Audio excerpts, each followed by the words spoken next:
নমস্কার, আমি স্বপন। ইভিএম নিউজে আপনাদের সকলকে স্বাগত। শুভেন্দু অধিকারী আজকে সার্জিক্যাল স্ট্রাইক করেছেন। সেই সার্জিক্যাল স্ট্রাইক তিনি আজকে করেছেন নবান্নে।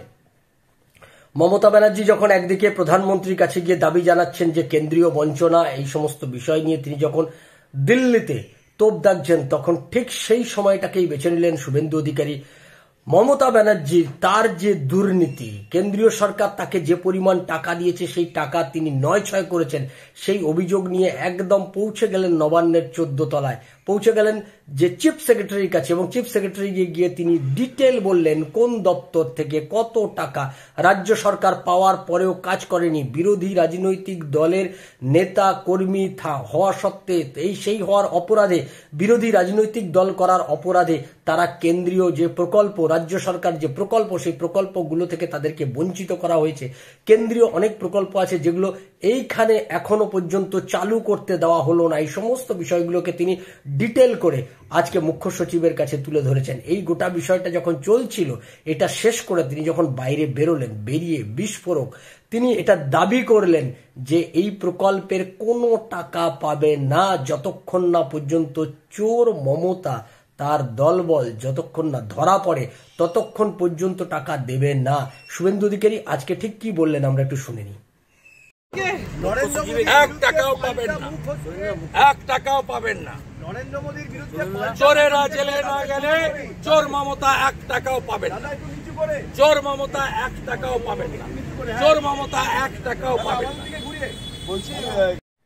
শুনলেন শুভেন্দু অধিকারী কি বললেন? অর্থাৎ তিনি এই প্রকল্পগুলো ধরে ধরে বললেন। অর্থাৎ মমতা ব্যানার্জির যে প্রধানমন্ত্রীর কাছে যাওয়া আজকে বৃথা, আজকে সব অর্থেই বৃথা। প্রথমত প্রধানমন্ত্রী তিনি অভিষেক বন্দ্যোপাধ্যায়, মমতা ব্যানার্জির দুজনের সঙ্গে আলাদা করে বসতে চাননি। তিনি বলে দিয়েছেন আধিকারিক আনতে হবে কিংবা অন্যান্য তাদের মন্ত্রীদের আনতে হবে, তবেই তিনি বসবেন, আদারওয়াইজ তিনি বসবেন না। এটা আমরা আজকে সকালেই বলে দিয়েছিলাম। সেই চাপে পড়ে মমতা ব্যানার্জিকে শেষ পর্যন্ত তার 11 জন সাংসদকে নিয়ে তাকে যেতে হয়েছে। 10 মিনিট সময় দিয়েছেন, তারপরে শুনে বেরিয়ে এসছেন। মমতা ব্যানার্জির চেহারা দেখেও বোঝা যাচ্ছে তিনি হতাশ, এবং তিনি এটা উল্লেখও করেছেন এর আগেও আমরা গেছি দুবার, কিন্তু কোনো কাজের কাজ কোথাও কিছু হয়নি, সুতরাং এবারেও হবে না তিনি ধরে নিয়েছেন। সেটা তিনি প্রেস মিট করে চলে আসছেন। আর এটা যখন বলছেন তখন এটা যে হবে না সেটা কিন্তু শুভেন্দু অধিকারী আজকে নবান্নে দাঁড়িয়ে সেখান থেকে বেরিয়ে তিনি ঘোষণা করে দিলেন এই টাকা ততক্ষণ পর্যন্ত পাওয়া যাবে না যতক্ষণ পর্যন্ত চোরেরা ধরা না পড়ে। তিনি চোর মমতা বলে বারবার বলার তার কাছ থেকে এটা শুনতে পাচ্ছিলাম। এবং সর্বশেষ এক সাংবাদিকের প্রশ্নের উত্তরে যখন সাংবাদিক জিজ্ঞেস করলেন যে আপনি তো ওখানে গেছিলেন, তখন ওখানে সিকিউরিটিদের অবস্থা কি দেখলেন, ওখানকার অবস্থা কি দেখলেন, শুভেন্দু অধিকারী যা বললেন চক্ষু চড়ক গাছ। শুভেন্দু অধিকারী যে প্রকৃত অর্থে বাংলার বাঘ, তিনি যে গোটা বাংলা এখন দাপিয়ে বেড়াচ্ছেন।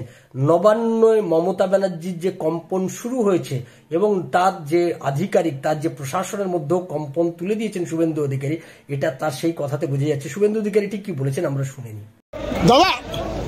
দাদা পিএম এর সঙ্গে মিটিং এর পরে বলা হয়েছে, দাদা পিএম এর সঙ্গে মিটিং এর পরে আধিকারিক লেভেলদের নিয়ে বলা হয়েছে, কেন্দ্রের আধিকারিকরা বসবে, রাজ্যের মুখোশ খুলে দিয়েছি।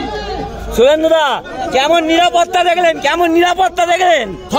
থর করে কাঁপছে চোর মমতা। শুনলেন শুভেন্দু অধিকারী কি বললেন? অর্থাৎ থরথর করে কাঁপছে চোর মমতা। অর্থাৎ মমতা ব্যানার্জি এবং তার যে প্রশাসন তারা কিন্তু শুভেন্দু অধিকারীকে এখন ভয় পেতে শুরু করেছেন। লিটারালি এটা কিন্তু বোঝা যাচ্ছে। অর্থাৎ আমরা গোটা রাজ্য ঘুরে দেখছি বিভিন্ন জায়গায় শুভেন্দু অধিকারীর যে মুভমেন্ট, যেখানেই শুভেন্দু অধিকারী মানুষ আক্রান্ত হচ্ছে, শুভেন্দু অধিকারী পৌঁছে যাচ্ছেন, প্রশাসনের লোক, পুলিশ প্রশাসনের সমস্ত লোক কিন্তু পিছু হচ্ছেন সমস্ত ক্ষেত্রে। একটা প্লাস পয়েন্ট, শুভেন্দু অধিকারী কিন্তু আইন নিজের হাতে তুলে নিচ্ছেন না, কোথাও কিন্তু তিনি আইন ভঙ্গ করছেন না। তিনি তার প্রত্যেকটা আন্দোলনকে কিন্তু আইন বেঁধে, আইন মেনে করছেন। এখানেই কিন্তু বিপদে পড়ে যাচ্ছে মমতা ব্যানার্জি, যে কারণে বেআইনি কার্যকলাপ এই অভিযোগে কিন্তু শুভেন্দু অধিকারীকে কোথাও ঘিরতে পারছে না। শুভেন্দু অধিকারী প্রত্যেকটা লিগাল ইস্যুতে, লিগাল পয়েন্টে মমতা ব্যানার্জিকে ঘিরে ধরছেন, মমতা ব্যানার্জিকে তাড়া করে বেড়াচ্ছেন। এবং শুভেন্দু অধিকারীর আতঙ্ক যে মমতাকে তাড়া করে বেড়াচ্ছে, এটা বিধানসভার অভ্যন্তরে, রাজ্যের বিভিন্ন প্রান্তে, উত্তরবঙ্গ থেকে দক্ষিণবঙ্গ, সুন্দরবন থেকে দার্জিলিং, সর্বত্র একই চেহারা। এখন দেখার যে দিল্লি থেকে ফিরে মমতা ব্যানার্জি এরপর আর ঠিক কি করেন বাংলা বাংলার মানুষকে, বাংলার মানুষের কাছে তিনি ঠিক কি কি বিষয় তুলে ধরেন, আমাদের এই সমস্ত বিষয়ে নজর থাকবে। আর এর প্রত্যুত্তরেই বা শুভেন্দু অধিকারী ঠিক কি উত্তর দেন সেই দিকেও আমাদের নজর থাকবে। রাজনীতির এই গণতন্ত্রের এক মহাযজ্ঞ শুরু হবে 2024-এ, তার আগে পশ্চিমবাংলার রাজনীতিতে এই যে একটা রঙিন চেহারা নিচ্ছে এ ব্যাপারে কিন্তু বলাই বাহুল্য।